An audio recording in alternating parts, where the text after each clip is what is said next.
Guys, Tomboy61, and today we have a review of the Mainz, the main event, the big campaign ship of the update, what people have been really wanting from this update. We're going to go over the commander, the build, the modules.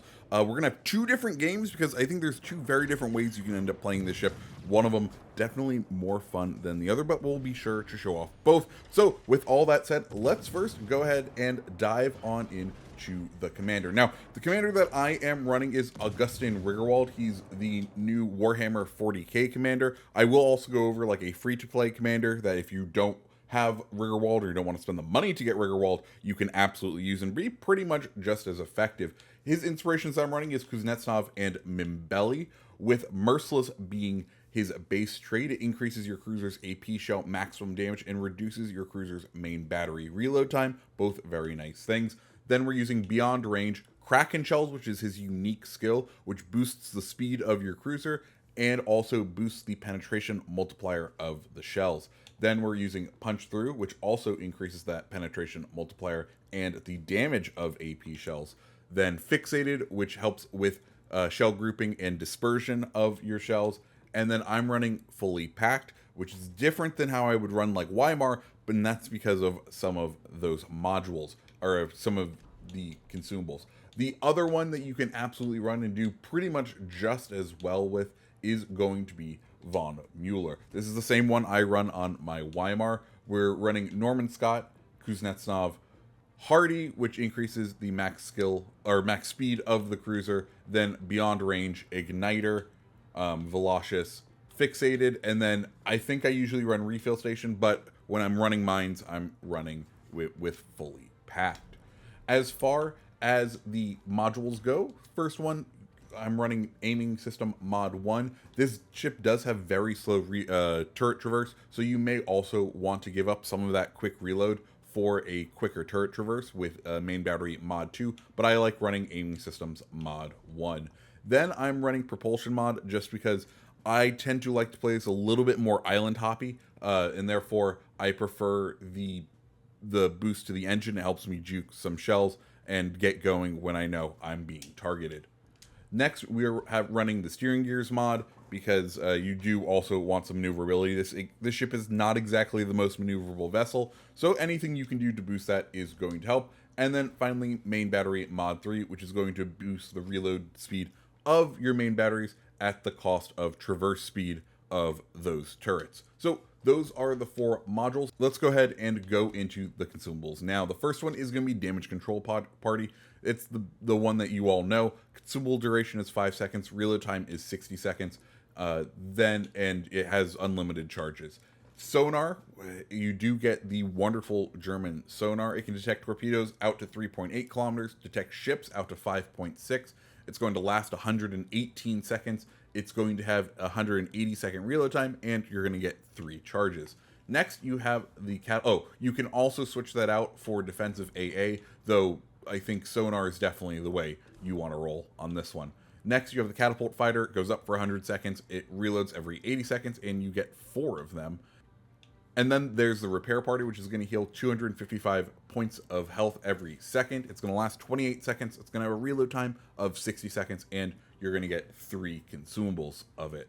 Next, let's go ahead and dive on into the stats. So, Mainz has hit points of 42,500 with an armor thickness between 16 and 150 millimeters. We'll go ahead and take a look at the armor view. Now, she does have a sort of icebreaker bow with a 40 millimeter lower plating and then a 25 millimeter upper plating. So you won't be able to bounce 16-inch shells, just something to be a heads up. You are very much still a target to battleships, and they will very much still overmatch you.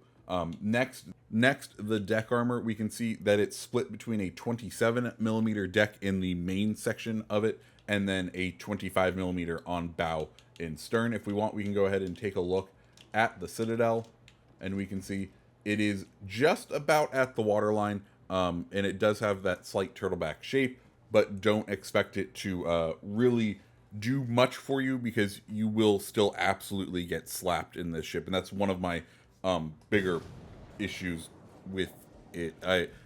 I may prefer the Weimar to the Mainz, but we'll get into all of that. Let's go ahead and finish out those stats. The ship also has a 22% torpedo reduction. Main battery has 4 3-barreled 150mm guns with a firing range of 18.1 kilometers, a reload time of 5 seconds, giving you 144 shells per minute. 180 time on the guns, 27.2 seconds. HE damage is going to be doing 1700. That gives you a DPM of 244,800 with an 8% chance to set fire. AP damage, you're going to be doing 4,165, which gives you a DPM of 599,760. You can see just the crazy DPM you can get up to, especially when you're using that AP. Secondaries will have 6 2-barreled 105mm guns with a firing range of 5.8 kilometers and a reload time of 3.3 seconds. It's going to do 1,200 damage, and it's going to have a 5% chance to set fire. Torpedoes, you have 4 4-barreled 533mm torpedoes with a reload time of 90 seconds and a damage of 13,700. Detectability range on those torps, 1.3 kilometers with a speed of 64 knots and an overall range of 6 kilometers. Next, onto the AA armament. 4.5 kilometer range with a minimum damage of 100 damage per second and a max of 357. Max speed of the vessel, 32.8 knots with a turning radius of 720 meters and a rudder shift time of 6.3 seconds. Finally, the concealment detectability by sea, 13.1 kilometers, detectability by air, 8.2 kilometers, and then detectability when firing in smoke is going to be 7 kilometers. And those are all of the stats of the Mainz. Overall, it's a pretty good ship, but we'll go ahead and just, get into those games now and show off the 2 ways you can really play the Mainz. So here we are on the wonderful map. Shards unfortunately spawns still a little weird, and I wish they would have fixed them this past update, but they didn't. Anyways, we are here with the Mainz. Now I'm sure you guys know the main way you would want to play the Mainz. Sit behind an island, burn people down, play as a backline Betty, and we will get to that playstyle.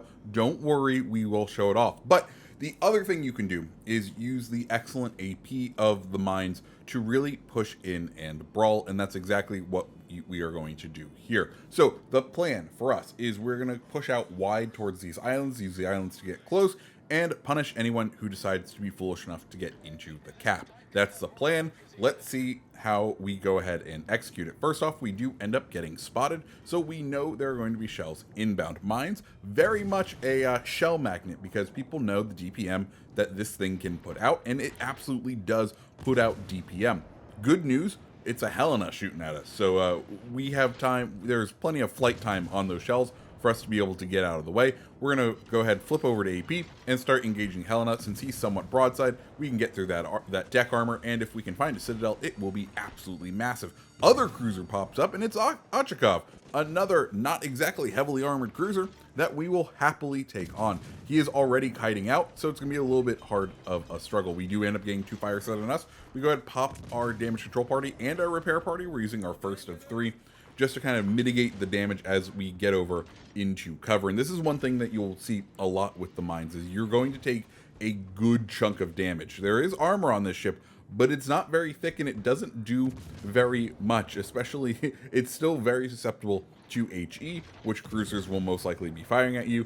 And because you can't bounce any sort of large shell from a battleship, you're going to be taking huge hits from battleships as well. So it's very much a ship that you don't want to be spotted when you are afar, because 1, the turtleback won't save you, and 2, you're going to be taking quite a few hits. Anyways, Jean-Bart pops up right there. He did take a huge opening salvo from one of our guys, but we need to get out of there. We're going to line ourselves up stem to stern with him. Hopefully pray the dispersion gods work in our favor. Thankfully, I think we only take 2 or 3 shells right there. We can see Akazuki has pushed into the cap, but we don't want to really push in too much. We are going to go and move to sort of cut him off. We can also see Helena was around the corner, so we're going to fire these couple rounds at Jean-Bart and then prepare to engage the Helena. Unfortunately, Jean-Bart does take out our rear turret there, but we probably won't be using it much against the Helena,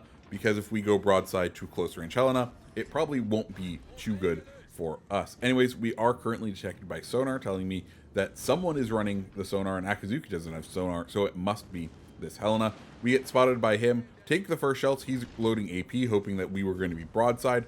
We go ahead, turn around. We can see just how slow that turret traverse is right there, and that's one of the downsides of the ship, is just how slow the turrets kind of crank over. We get 3 citadels right there, chunking in for a huge chunk of damage. We get another couple hits right there, and we'll just need 1 salvo to finish it off. That's Helena taken care of, and we can now start charging around the corner. We do have our sonar running because we knew that Akazuki is in the area, and if I'm that Akazuki player, I am preparing my torps to be close and be ready, because I'm definitely going to try to defend myself with the torps.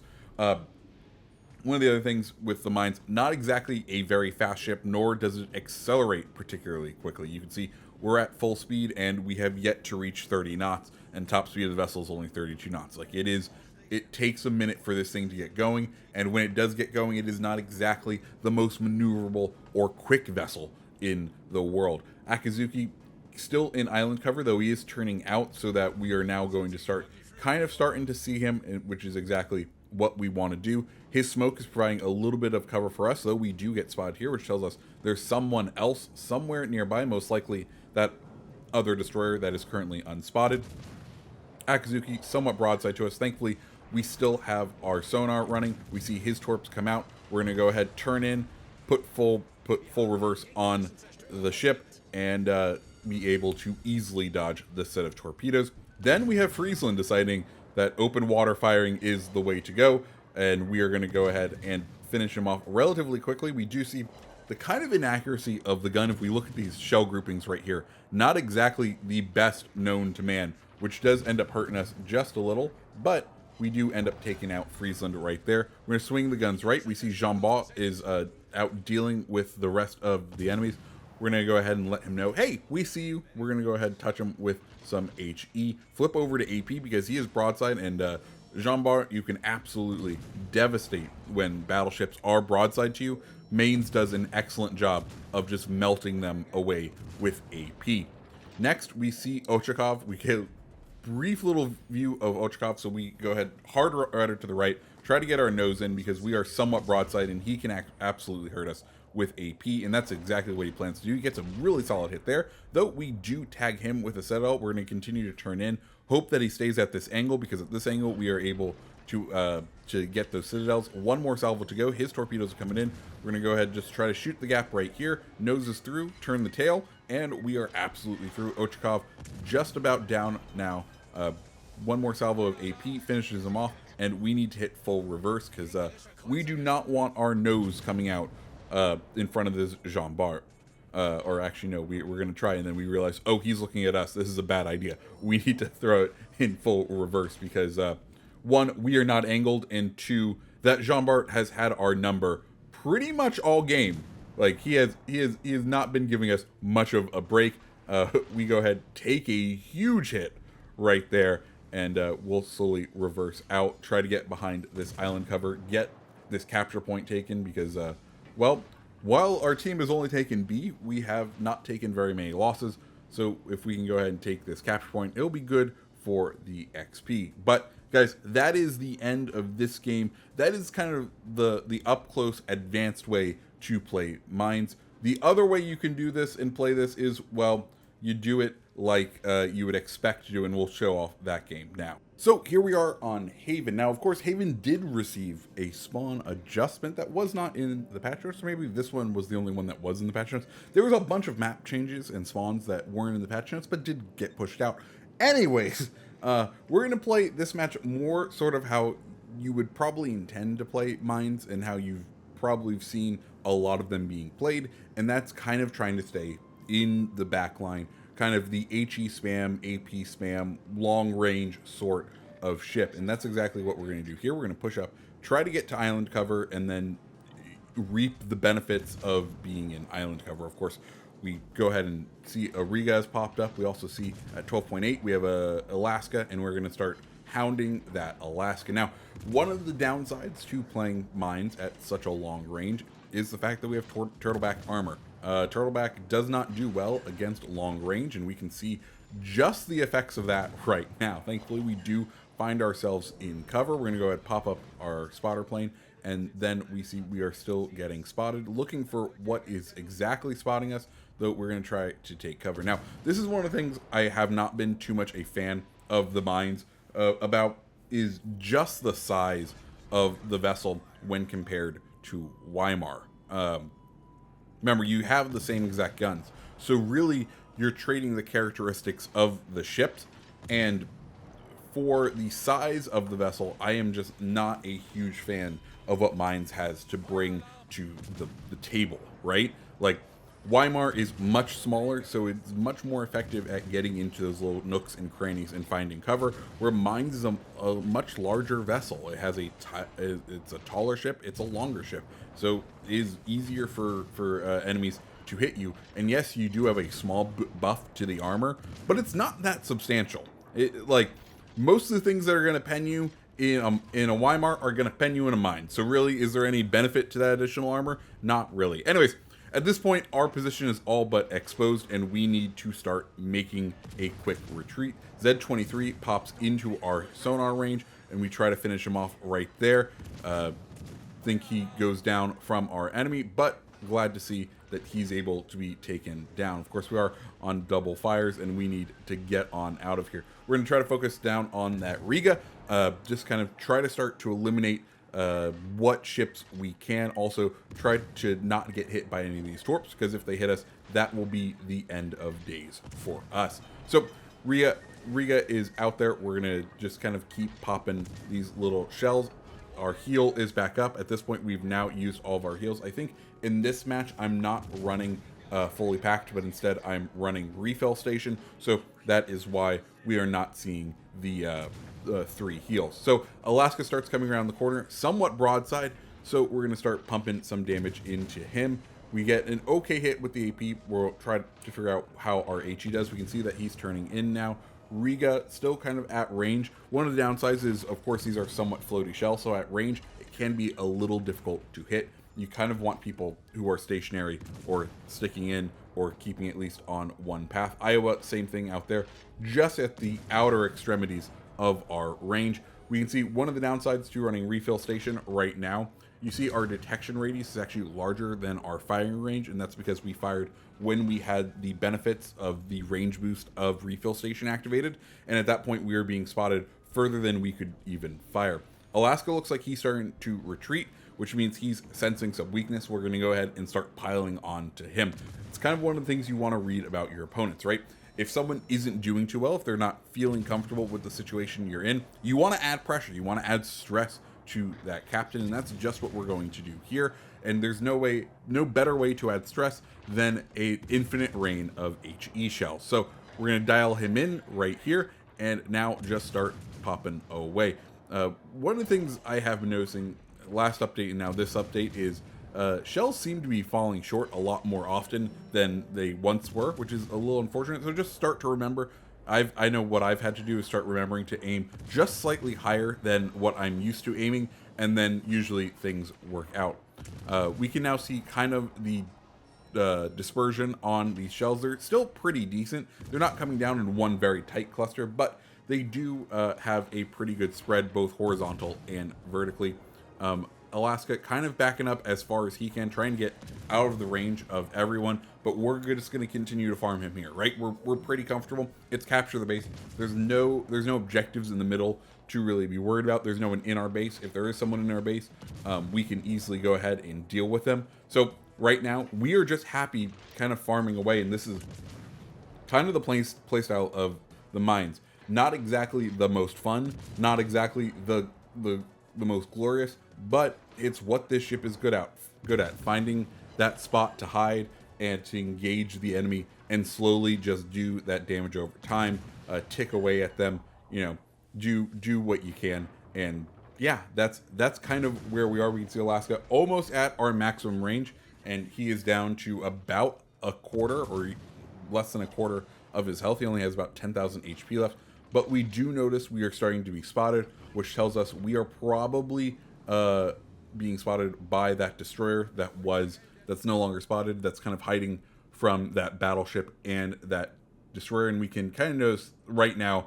our team has all clustered down to that right-hand side, and we only have one teammate remaining out on this flank. So we're going to move over, start to support this other teammate, because, well, if he goes down, this whole flank collapses. So the least we can do is try to prevent that. We have a full health Richelieu starting to target our black hole of teammates, and he has an excellent crossfire on them right now.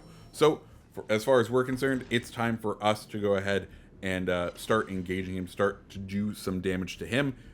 If we can eliminate him, that'll be one less person we have to deal with. We also are now noticing that our base is being captured, so we're going to have to deal with that eventually. We're going to hold off on it now, just because us crossing into open water is not a good plan. The Richelieu decides to go broadside, and now we can see just sort of what this AP can do to a broadside battleship. It does really good consistent damage. We're getting 4K chunks pretty much consistently off of this, and that's exactly what we want to do. You know, chunk him down, do it relatively quickly. That is the nice thing about Mainz, is when you're in these mid-range fights and someone is full broadside to you, at this point we've noted Richelieu not giving a crap about us. We've been spotted. His guns, his turrets, not focused on us. We're going to continue to engage him. We've popped our sonar, and we're going to charge into the cap. As soon as we get in the cap, we know it's not like they're going to be able to convert any more of the cap over. So we'll be kind of preventing that. And then if that destroyer decides to fire at us, or he has pop smoke, we'll kind of start to spot him. Of course, we haven't really looked forward just because we have the sonar. If torpedoes are incoming, we'll get the indicator. We see he's a lightning, not much health left. We're going to just go hard to port and just avoid all of these torpedoes with relative ease. So we're out, we're past the torpedoes, we'll start to turn in now, swing our tail around, and we'll avoid him. We take down the lightning with a close quarters, and then there's another Mainz just at the edge of our detectability range. He is currently engaging our one last standing cruiser, so we're going to go ahead and start engaging him now. One thing with the Mainz, just like all of the other sort of hipper holes, is they are pretty susceptible to HE damage. There's a fairly good size superstructure, especially for one on a cruiser, so HE damage is very, very effective against this ship, though he is starting to turn out. He takes a massive Citadel hit right there, but we're going to see if we can go ahead and start finishing off. We get a good hit there, get the high caliber, which is nice, and we're able to finish him off. And then there is just one more ship left, a good old Iowa, and it's going to be an all-out charge. So while this all-out charge happens, I'll just kind of give my final opinions on the Mainz. Is Mainz a good ship? Yes. Is it my favorite of these new HE spamming German cruisers? No. I think I actually prefer Weimar, and I think I may do a best and worst and straight up compare them, but I'm still picking up the Admiralty backing. This is a fantastic ship. Go out, get it, have fun with it. Guys, my name's FireBoy61. If you liked the video, go ahead, hit the like button, hit the subscribe button, and I hope you have a great rest of your day. See ya.